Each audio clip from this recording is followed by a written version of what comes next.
Welcome to Lift Your Legacy. My name is Jacob Prupp, father, husband, and rabbi. And each week we bring you an inspiring person or message to help you unlock your inner potential and create change that will impact the future. Thank you for listening, and let's get to it. I'm so excited to have today's guest actually, for the first time in welcoming my coach to meet my audience. Geeta Nadkarni is businesswoman, mentor extraordinaire, brilliant. She's been on stage since she was 3, published in Inc. magazine, all of the big stuff. She did it. And the funny thing is, you don't even notice that because she's such a present and a brilliant communicator.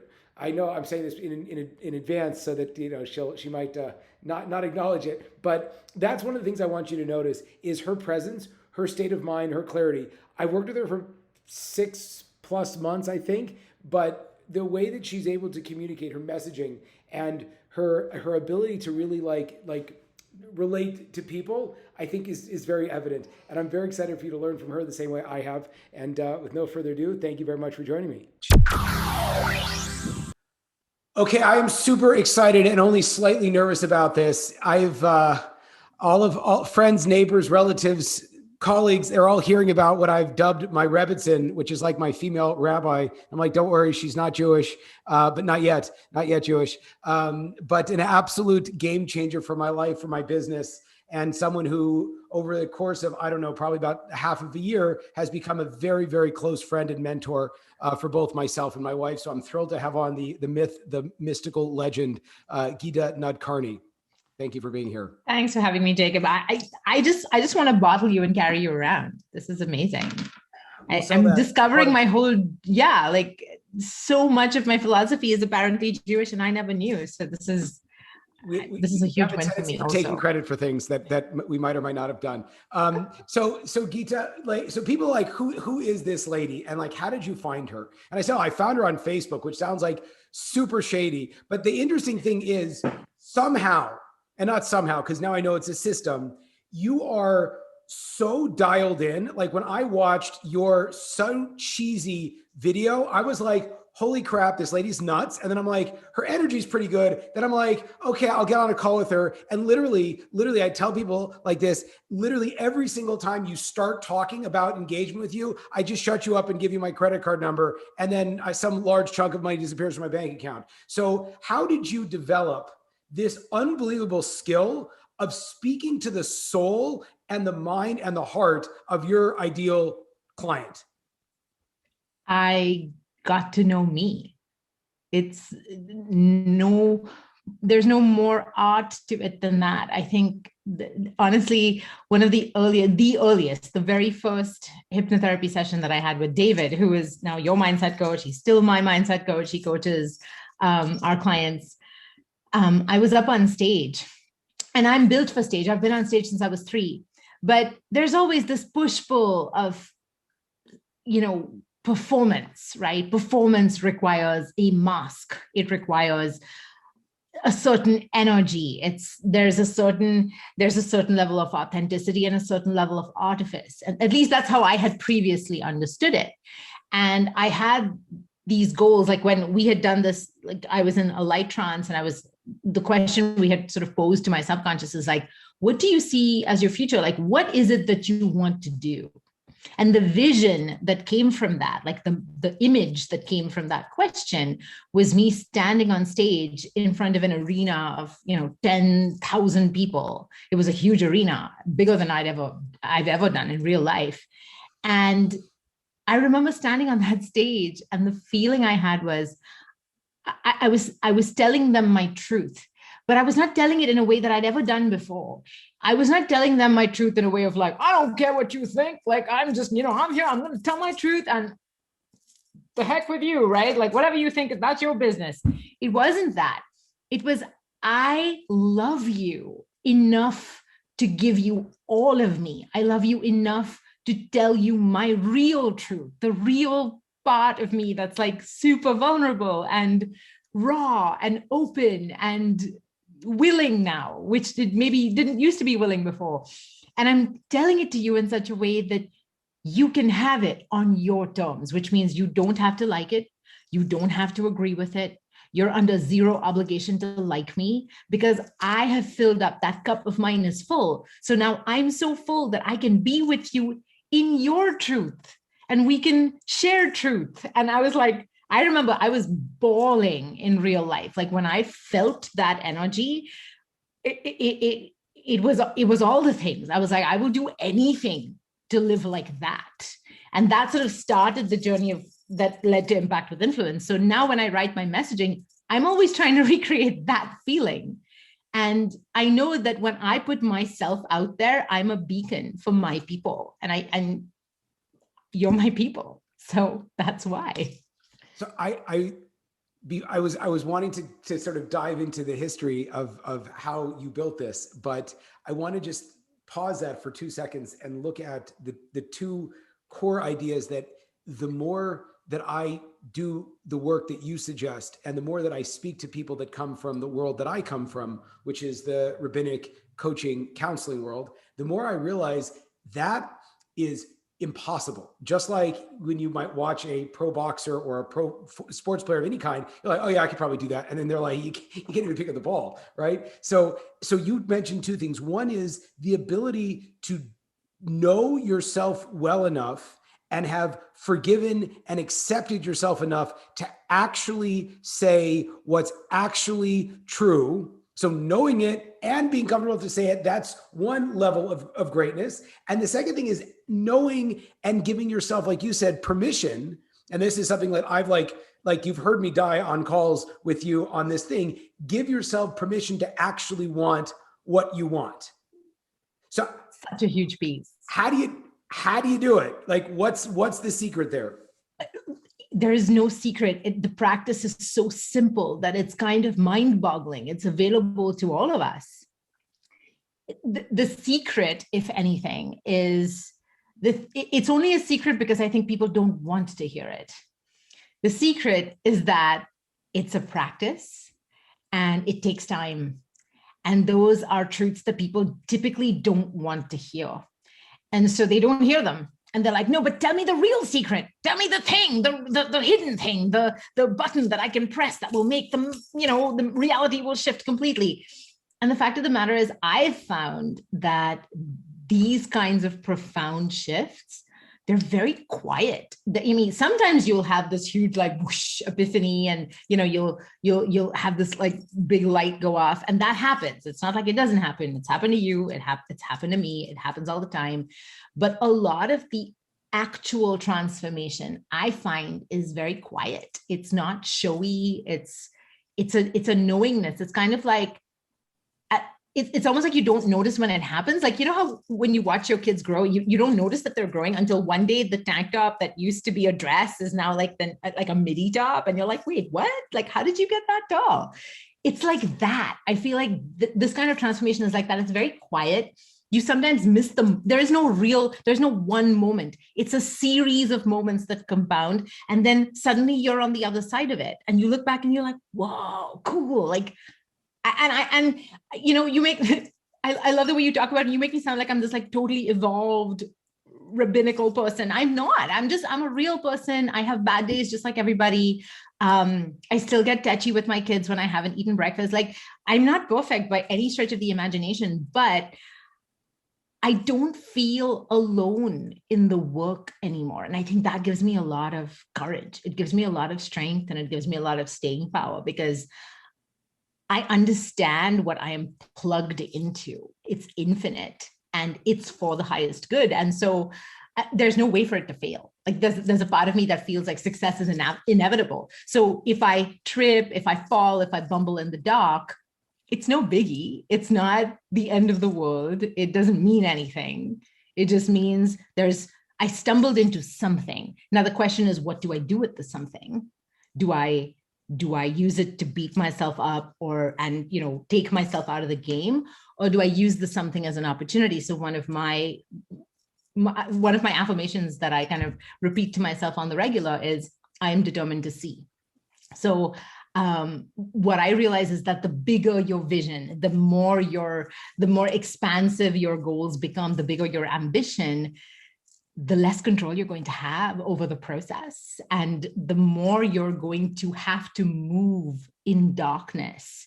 And what I mean by that is, and I cannot take credit for this gorgeous metaphor. It was actually one of our clients, Stephanie, who said this. She articulated something that I've intuitively come across, but hadn't fully thought through until she put it in front of me. And she says, I used to have to see everything. Everything had to be a checklist. Everything had to be visible. Everything had to be finite and timelined and decided. And she's like, and what you've taught me to do, what apparently I've taught her to do, is move in the darkness. And she's like, I don't have to see it yet to know it's there. I can move towards it in full faith. And I have goosebumps because that's exactly what this life feels like now. That's what it feels like now, is I'm moving towards something and it's looking for me as much as I'm looking for it. So it's inevitable. Like, we're going to meet each other. The money that's on the table, if it's my money, it will be there waiting for me, and it will compound in the meantime. So I don't need to rush. There's no scarcity. It's all good. It's a great place to build something from. I wanted to ask though, because the truth is, and I was almost joking about this, but I'm not joking about it at all, as you know, kind of straight, narrow, college educated people, you know, that the idea is so, and again, it's ironic because I am myself a religious Jew and I work with a lot of like religious Jewish leaders, how that line is, again, I could read that out of the multitude of spiritual texts that we have. But then I was talking to a client yesterday who both of us know, and she was saying like, oh, but like, where is the line between, because we were talking about like investing in your program, and she brought up like, but where's the line between like responsibility and like trusting yourself? And I'm like, the fact that you're asking that question shows that you are so far on the line of out of your zone of genius because you can't step into anything yet. And I'm curious how would a person, again, and for so many of us, our walls of thinking are so just like dug into us. So when things come up, like for her, is like, oh my God, how do I step into this bigger role? Or when it was like me quitting my job or buying my dream car, which is coming, and not coming because I haven't bought it. I did buy it. It's just not here yet because it's like Mazel tov. I'm so excited for you. Thank you. And that was, again, for me, it was like a very dark, scary thing. It's like, well, I could afford it technically, but like, am I going to allow myself? Or this fear that people have about the bottom dropping out, and like, but hang tight. The car is probably the perfect metaphor for this.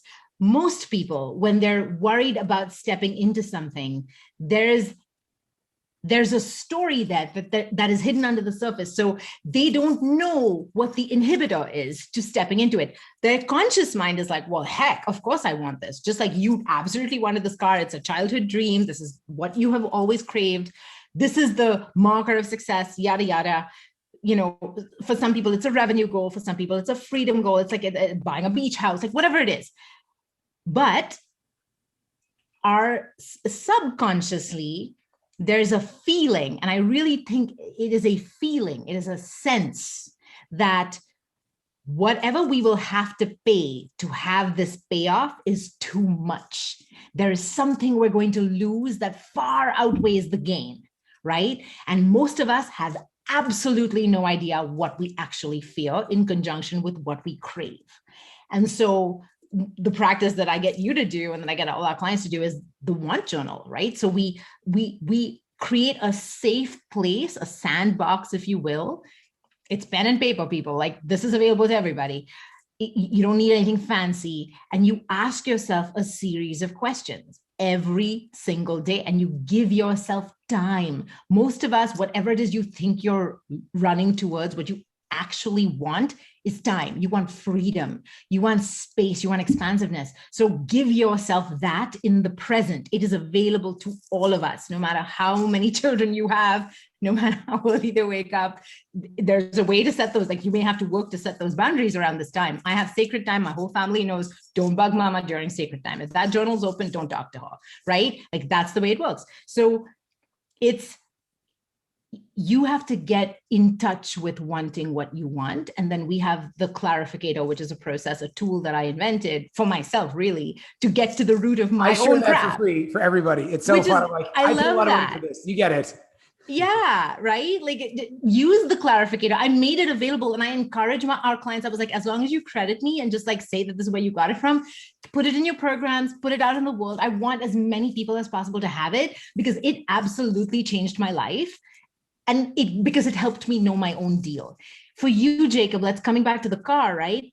You had a story buried under the wanting of the car that if I were to get this car, I won't say it if you don't want to say it, like it's your story. Yeah. But like, right, when you had a parent who got his dream car, and getting the dream car, of course, it had nothing to do with the car, but the way that he created that situation and the way that he moved through that situation, getting the car broke up his marriage.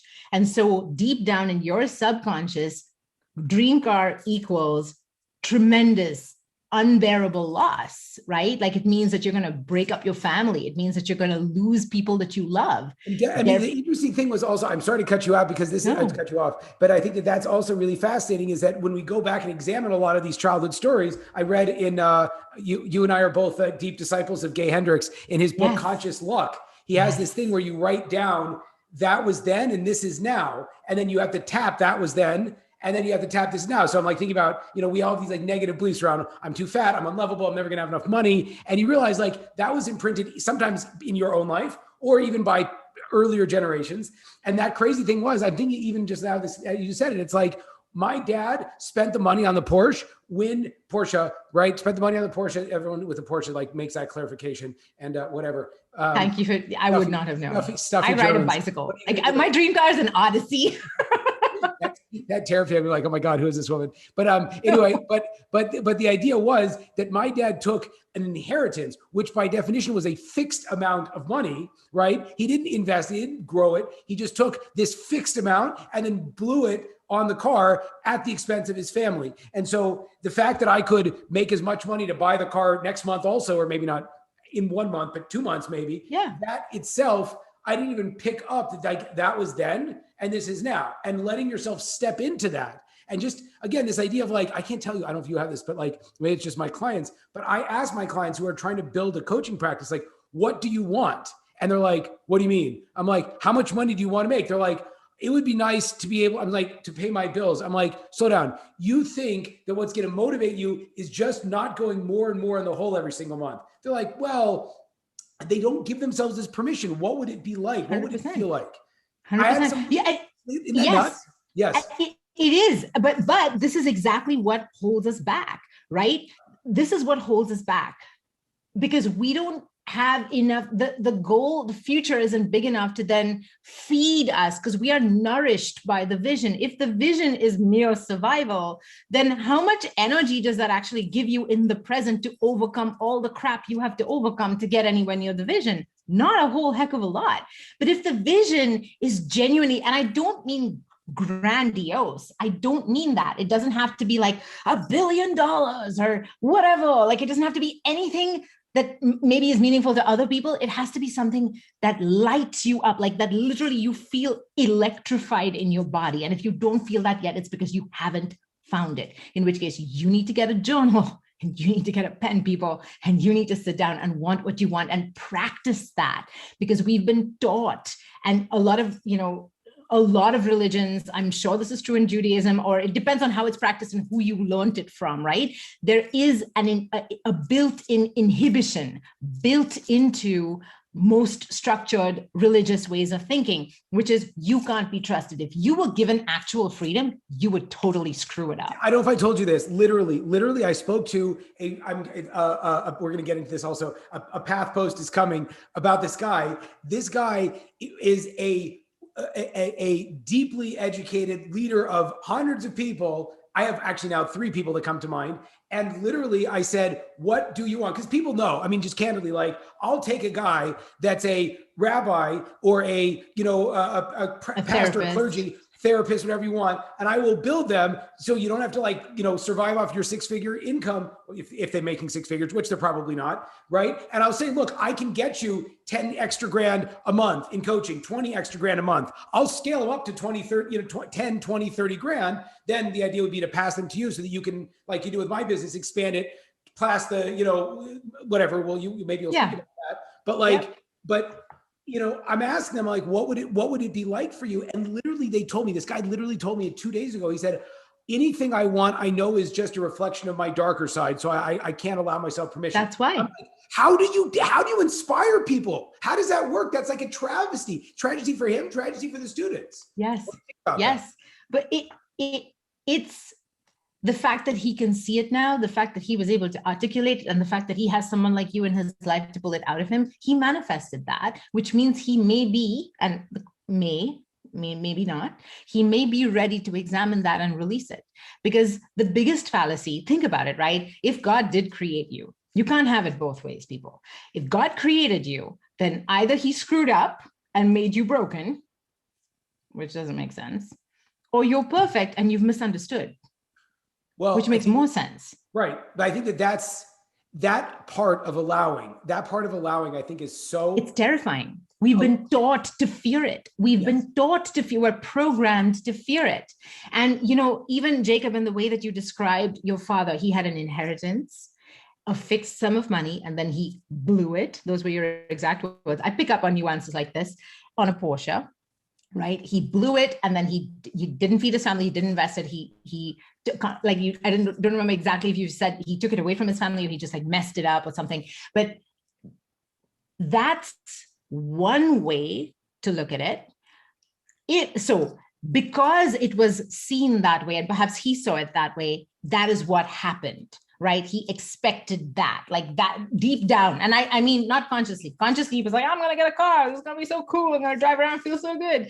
But deep down, he was like, if I get this car, it shows that I'm just a greedy bugger. Like, and there's something wrong with me, and I'm not the provider that I really should be. There's a should there as well. And so it could have also played out like he used this inheritance and he gave his being an upgrade, of which the Porsche was merely a physical manifestation. Now he gets into that car and he steps into this new identity, and he's like, I am going to make back that inheritance times 10. I am going to feed not just my family, but a whole bunch of other families in the work that I do. That was also on the table. He just didn't see it. That's always on the table. That's what we forget. Can I share? There's this beautiful story in the Talmud that talks about that when wicked people die, they see the thing that held them back from their dreams as a little hair, and when righteous people die, they see the things that held them back as a mountain, and they cry because like, I can't believe I got over that. And the crazy thing is, I didn't even pick that piece up with my own baggage around cars, which is that like, I looked at that car even still as a useless indulgence. And it's an amazing thing, because when I'm talking to friends of mine, I had an experience and I was talking about the car I bought, and they're like, oh, that's such an unwise investment. I still drive my 1993 car. I'm like, cool. And again, I don't care if you're happy with what you have, great. But like, I wouldn't be happy in a 2018 car. I got rid of my 2018 car so that I could get this upgrade. I want to pause on that. I want to ask you this question. We're in kind of this crazy environment where you and myself, and I give a lot of, not that you're looking for, but I give a lot of my expansion credit to you. We're talking to people who are in the helping profession. We're talking to, again, rabbis, clergy people, therapists, people who have been, again, going back, college educated, and they have a comfortable, golden handcuff salary where, oh my gosh, I got really lucky with my 6-figure job. And I'm going to swoop in and I'm going to tell them, you know what, that 6-figure job's actually not that much money. And you know that because you're broke. You actually don't like your boss, and you actually don't like your position. And really the whole company and the whole organization is handcuffing you. And you feel bad saying it because you feel like you owe them a lot because you don't believe in yourself so much. And then I say, so I'm going to put this in your court. Literally, I can show you the text. I sent a guy, I said, a client of mine just made 20 grand this month. Are you ready to do it? And he was like, okay, I'm in. What do you got? So the question would be like 2 things. Can anybody do this? Who are the right people who want to like raise their hand and say, I can actually create more value for myself and for the people that I want to serve by becoming a coach? And the second thing I want to ask is, do you find one of the biggest challenges I find is that thanks to people like you and people like me, a lot of people are out there putting their lives out on social media, and everyone's like, oh, I don't want to, I'm too good to do that. So how do you massage and explain who's right for this? And what do you do when you think to yourself, I can't believe I'm also going to become a coach? Interesting. So there's a bunch of different questions here. So here's what I've heard you ask me. One is, One is a question of worthiness. And trust me, I was that person. I used to work in television. I had my face on a billboard. I had a life-size cutout of me in my producer's office. Like, I remember when I first walked into the screen test, I was like, I saw a picture of a very famous anchor, and it was a life-size cutout of him, and it was boxed in his office. And I was like, man, you've arrived when you have a life-size cutout of yourself in your producer's office. And then that happened to me, and I was like, whoa, I have arrived. I was like, wow, this is weird. I feel exactly the same. Interesting. But I remember when I got to the end of that cycle of for me, getting to that place was expansion. It taught me a whole bunch of amazing skill sets that I use to this day. It was an incredible upgrade. And then it ended, the cycle ended, right? My purpose expanded past it. And I remember sitting there thinking, what is wrong with me? I have a really great salary. I have crazy health benefits.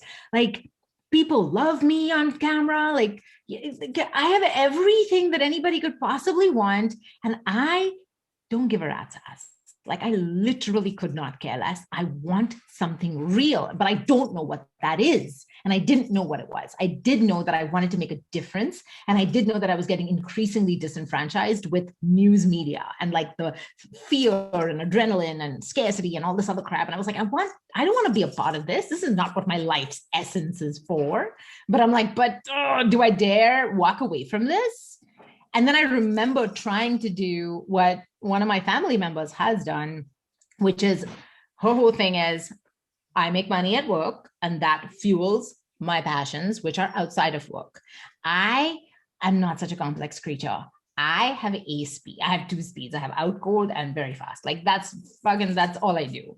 So for me, I don't have room for all of this complexity. I'm like, no, man, I need to do the thing that I love at all times. Otherwise, I can't do it. I'm off or I'm on. That's it. And so I was like, I can't do this anymore. I just can't. And I was like, I hope I get laid off. I manifested getting laid off, which was amazing.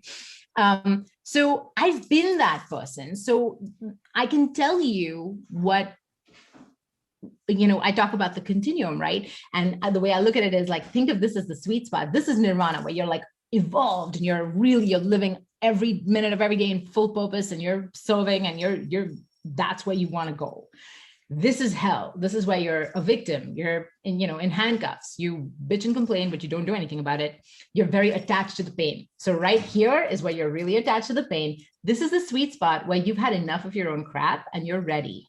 You're ready for a transformation. Here's what's important. To be in the sweet spot, you have to be able to see nirvana, because if pain creates urgency, it's possibility that gives you permission to jump. It's when I started to really see possibility. Yeah. That's when I was like, I don't care what the stakes are. I don't care what the risk is. I'm doing this.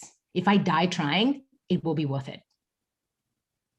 So what you're saying is that in a lot of ways, if you can't see yourself stepping into this role, it's because it's already a symptom that you're so mired in your own junk that you can't get out. Correct. So it could be as simple. And this is always what I tell all of I work with very overeducated, overstable people, and all they're, oh, well, I can't. And it's like, hey, jerk, get out there and sell yourself one time, as opposed to taking a salary. Get one person to actually pay you for what you're delivering, which most people don't do, because it's all like, it's all because like, there's fear of rejection, because it's attached. And this is why we got to get the clarificator to those people. Now, if you can lead a horse to water, right? Whether they use it or not, that's on them. But there is a tool that I've created that will help you see the story that is holding you back. It reveals to you what the true fear is. If you were to actually be successful, if you were to blow past your wildest dreams right now, what do you think will happen? What's the bad thing that you think will happen? Because we all have it, and it evolves over time. Like, I still have it. Like, I'm like to think I'm pretty clued in and I'm fairly evolved and whatnot, but I still have this.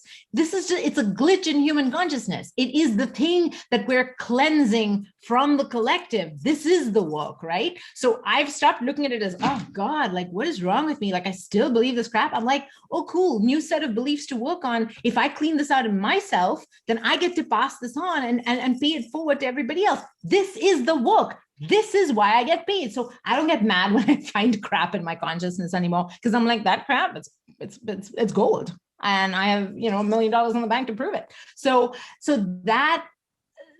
what I would invite those, if you're listening and you're one of those people that's like, wow, are you kidding me? Like, it's very triggering to hear that the thing that you suffer from is a choice. It's very triggering, because then you have to take responsibility for making a different choice, which requires you to take an action that's probably going to scare the pants off you. So you most likely some people are just clicking off right now and being like, who is this woman? And bye-bye, right? And that's fine. But if your interest is piqued, that means that you might be getting close to that sweet spot. You might be getting to that place where you're beginning to see the glimmers of possibility on the other side. And you're like, wait a minute. I'm seeing on the other side of this matrix. And this is available to me? Now you're going to have to expand your worthiness, which is where do the clarificator to understand what your inhibitors are. If you know what your inhibitors are, it doesn't just help you see what the problem is. It also gives you steps for how to mitigate the problem. So just so you understand, it's not just that. Then on a daily basis, you're going to do what I get Jacob to do, and Julie, which is to do your want practice. So you're going to practice wanting what you want and understanding. So the really powerful part of this practice, which I don't know if you want me to talk about what it is. We can, if you like. Yes. Wait, can you remember that? Because I just wanted to go back. Sure. Yes. I also see in my overcompensated and overstabilized other people that I'll see, because I have the opportunity to work with a lot of very high level executive. Again, they're entrepreneurs. They're not guys that like live in corporate America, but they saw the dream, they built the dream, and now I see this beautiful convergence of their late 40s, early 50s, or above, and they're sort of looking down like, okay, what's my next step? And they're so good at selling a product, but I always know they're the thing that needs to be sold, because the development that they've gone through to become the kind of leader that they want to be, I'm like, that's what you have to bottle and sell. And that same thing goes back to worthiness is, okay, I know I could sell a product or service to the tune of making something that makes me millions of dollars a year, but am I worthy of being the product or service? And I think that's also something that requires that expansiveness, like you said, to go out there. And I think a lot of people want to be the kind of leader that can go out and inspire people, but a lot of people are hiding behind, this is my product, this is my offering, this is my service. Yes. It's the service, it's not me. So talk to me about the process of wanting and expanding. That, again, it has to do with a higher purpose, right? Those people, again, they chose that path, just like I chose television, and the universe sent it to me. I chose it. I was like, yes, I want this. And then I used it. And then I came to the end of that cycle. They may be entering the end of that cycle where they're like, okay, I'm no longer on my growth edge. I know this job now. I understand how to make this work. It works. This is great. Nothing wrong with this. It's not a mistake or anything. It's the right thing. That was the vehicle that got you there. So it's kind of like driving to the airport in a car.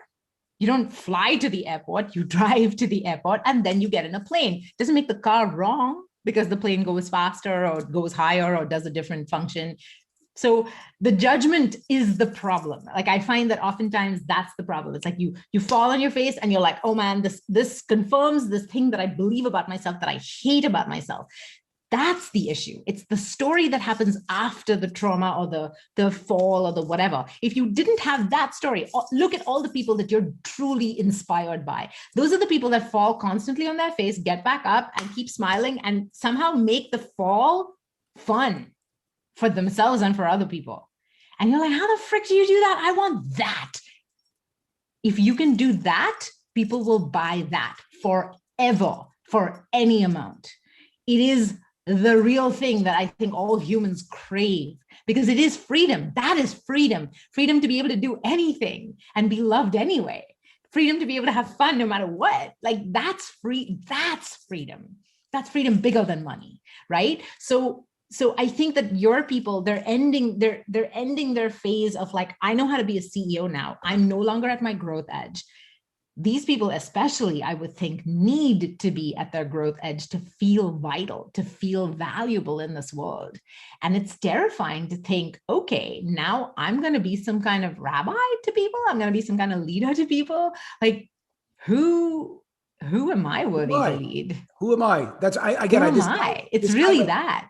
it was the craziest thing. He built a company from the ground to like astronomical levels, and his biggest pain was that he was so overly compensated compared to the people in his company who themselves are all phenomenally well compensated, all because of this vision he has. And then after like it's been like months of working together, but finally he gets this point where he's like, you know what, maybe it's not just I can teach people how to build this specific business, but I can also just sort of teach people how to become someone that can build any kind of business. Any And I'm business. like, yeah, Yes, right. exactly. And the thing about that is, I think we have a real distrust of ease. Okay. And it's funny because we crave it because we're mammals, right? We crave ease, we crave comfort physically. That's what we want. But we distrust it because, and I'll tell you, this is my own story. I distrusted ease for the longest time because I was like, well, if I do the easy thing, then that would mean that I have no, like, I won't develop character anymore. I will lose my edge. I will basically not be able to respect myself. I will become like some kind of slob that I don't respect. And it's not like that. So there's so many nuances to this. What I find is people, when you're a high achiever, you already have a fair bit of drive, okay? And even if you don't consider yourself very driven, trust me, for the longest time, I thought that I was super lazy. And I was like, and I would tell this to David all the time. I would tell this to Pat, my husband, Adriana, one of my really close friends. And she was like, dude, do you even know yourself? And I'm like, no, you don't understand. Like, I have to keep a very sharp eye on myself, or I would literally sit on the couch and do jack. This is all from like me being very controlling of my impulses. And David's like, no, you've misunderstood. And I had misunderstood, because what's beautiful about the one practice is it helps you really understand what you want. And when you know the real thing, so this brings us back to the thing that I'd opened up earlier, which is, what is the one practice? Every day, your commitment is just one a day. So it's not intimidating. You can do it in under 30 seconds. You could literally be exhausted, go to bed. This has happened to me, and be like, oh, frick, I didn't do it. Fuck. Then you get out of bed and you go over and you write one thing. You can do this. I can do this. You can do this. Anyone can do this. Okay. But the real trick is you write the thing and you say, I want XYZ because I want to feel whatever that is. That's the real magic of this practice.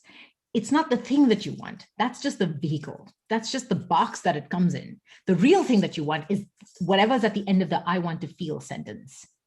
And you'll notice sometimes you'll write something that you want, and then you'll struggle with what the heck is it that I actually want to feel like? What does this represent? And what I've realized is that the clearer I get, the more connected I get to what's at the end of the what I want to feel, the more I'm able to go forward in the dark, right? I'm running on I'm blindfolded and I'm running on intuition, and I'm still not stumbling because I can feel it. So when something comes into my life that makes me feel that way, it may look very different from what I described and what I want. Sometimes it's completely different. It's a totally different vehicle, different flavor, different vertical, different something. But I'll just know that it's the thing, and I'll have permission to say yes. And it's beautiful. And sometimes I'll have the thing that I thought I wanted, and I'm like, whoa, this does not feel good at all. This does not feel like the thing. It doesn't feel like that. So then I'm like, okay, no, this is not the real thing. I don't want this. So it has taught me what I call discernment. I'm using my body. I'm using my entire human experience, not just my brain, not just my mind, but my physical sensations to guide me to what I've been put on this earth to do, which might be different from someone else, right? And my purpose, like ultimately, we're doing the same work, but we come at it from different angles, in different flavors, and different vehicles. And so this has really opened up permission to not compare myself to others, to not feel compelled to take on what others want of me, to not live my life according to someone's agenda, to not set timelines to beat myself up. I can set like timelines as kind of rails, just like along the highway, just to keep me kind of in track. And then everything gets easier. And what I've realized is if you're willing to let ease, this kind of ease into your life, then you get to choose the hard.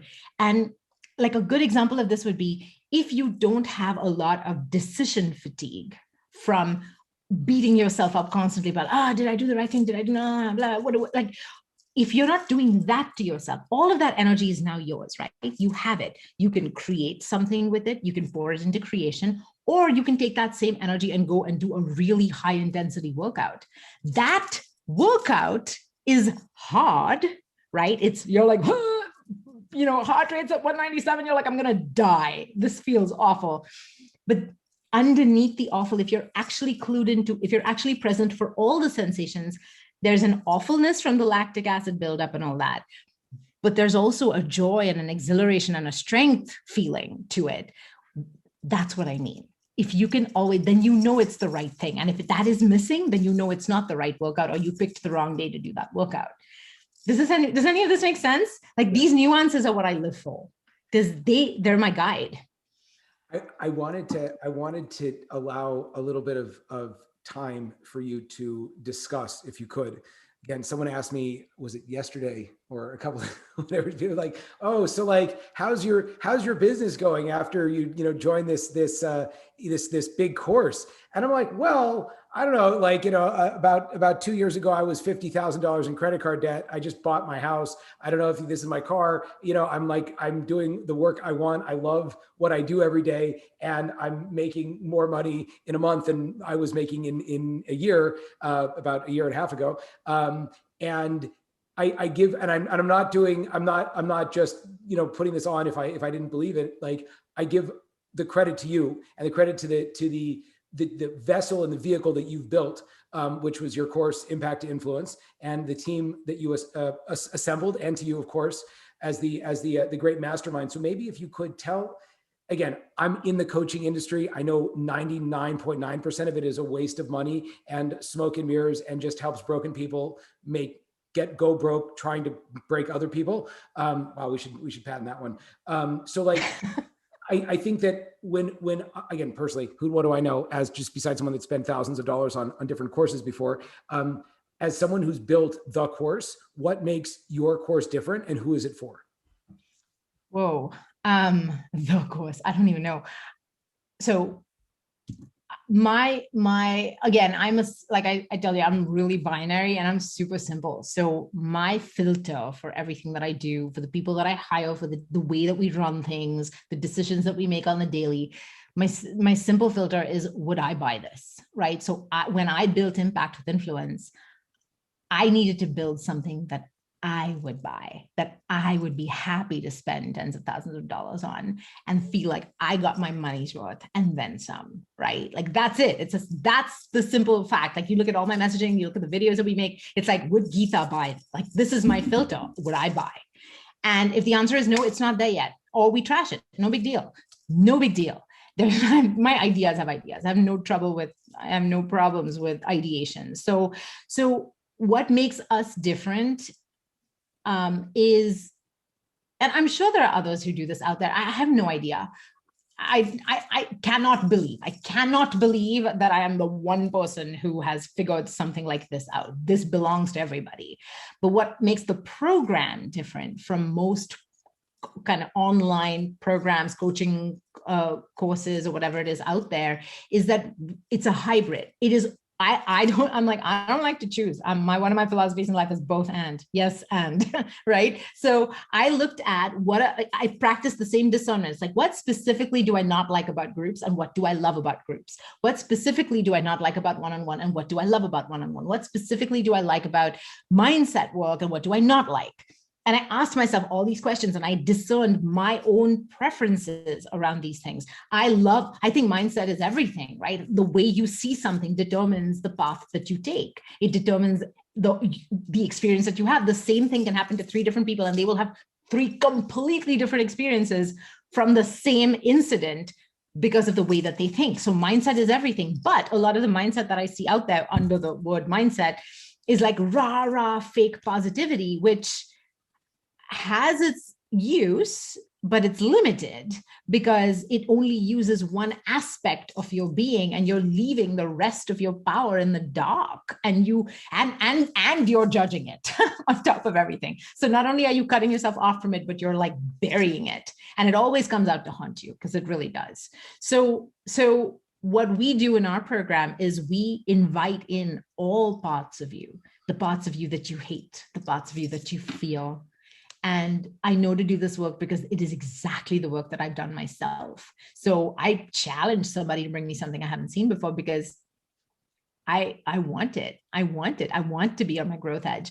What I think makes us different, and the people that we are best suited to work with, are coaches who, they're like, if you're looking to create an online course because you've heard that you can make passive income because you're in some kind of like dollars per hour thing, and you're like, hey man, this is scalable, and you build it once and get paid 100 times. If that's you, we're not for you. I'm going to drive you crazy. Okay. And you're not going to get past the gates anyway, but even if you did, I would drive you crazy, because what this is about is you want to build your own vehicle that gives you permission on the daily to do this work that develops and evolves you. That's how I see this business. This business is my spiritual practice. It isn't one and the same. These are not separate pieces anymore.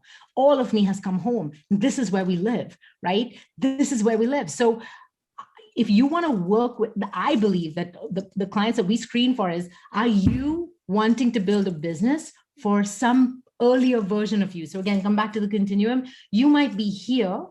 You're building this program, your program, for yourself. So at some point in the future, you'd have told yourself to go fuck right off and not made the investment. But at some point in the past, and somewhere in the past, I meant not future, and some point in the past, you would have been in that sweet spot where you're like, I'm done with this reality. I want out, help me. I know what I want now. I just need to know how, right? That to me is the sweet spot. So I only work with people that want to help earlier versions of themselves have the same breakthrough that they've experienced. And I'll tell you why it's so juicy, and why you will always be paid handsomely, and you will always have expansion available to you.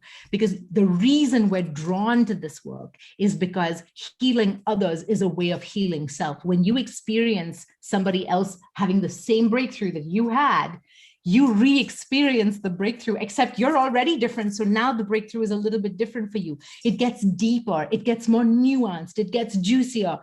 It never gets old, because you're always healing the same core wounds anyway. Now that person is like, they give you a reflection, and it's an aspect that you had never considered before. And that's like, whoa, now you understand your work better. It makes you a better coach. Now you're like, look at how fired, now you're fired up. You're like, oh God, I can't wait to tell this to the next person, right? And then you bring this expansion to every life that you touch, your team, the people that you deal with, the folks in your free group. Like, it doesn't matter. It's available to us all. And because it's constantly being mirrored back and it's constantly nourishing you, what I see is like, you're basically a channel now. That's why I feel like it's so spiritual. You're channeling this energy. It moves through you, cleanses you, heals you, moves forward, heals the next person, and then it moves forward and heals the next person. And you're doing your bit to kind of help humanity evolve, which sounds really kind of a lot. It's not. It's. But that's what it is. I know. I thought about that today. As like, I remember when I was like trying to get out of like my rabbi area, and I remember like trying to go to all of the and I was trying to be an investment banker and whatever it was. And like, I love helping people live better lives. And I just think like, God, I would have given anything for this kind of program. And I see this guy, there's a guy I'm thinking about right now. He's like super charismatic, but like his wife's not into him spending the money. And he's like always out there inspiring people, but it's like, you're holding yourself back. And if only you were able to allow yourself to have this, it's yours. So I'm so excited and inspired by that. In the short moments we have left, tell people, how do they find out about you? How do they find the program, etc.? So, I mean, if you want to know about me, talk to Jacob, because honestly, that's true. Yeah, I cannot pay somebody to speak of me the way that he does. This is amazing. Seriously, no, with mad gratitude. So I'm pretty easy to find on the internet. You'll probably not be able to remember or spell my name, and that's okay. I'm not offended. So go to impactwithinfluence.com. That would be a great place to start. Impactwithinfluence.com. If you're on Instagram, I'm at Life with Geeta, and I'm Geeta with 2 E's, so Geeta. So Life with Geeta. And I'm on Facebook, so I'm Geeta Nadkarni. Pretty easy to find. And again, Jacob knows where I live, so just ask him. Great. Yeah. All right, Geeta, thank you so much for the time. It was awesome speaking with you. Thank you. There you have it, folks, another inspiring episode. If you enjoyed this, I ask you to please share this with your friends and to like us over on Rabbi Rupp through Facebook or on YouTube. And the more that we're able to get these important messages out, the more that we can really make an impact in the world. So I encourage you, please, to stay tuned. We have a ton of amazing speakers coming up, and also to tell your friends about it. Thank you very much.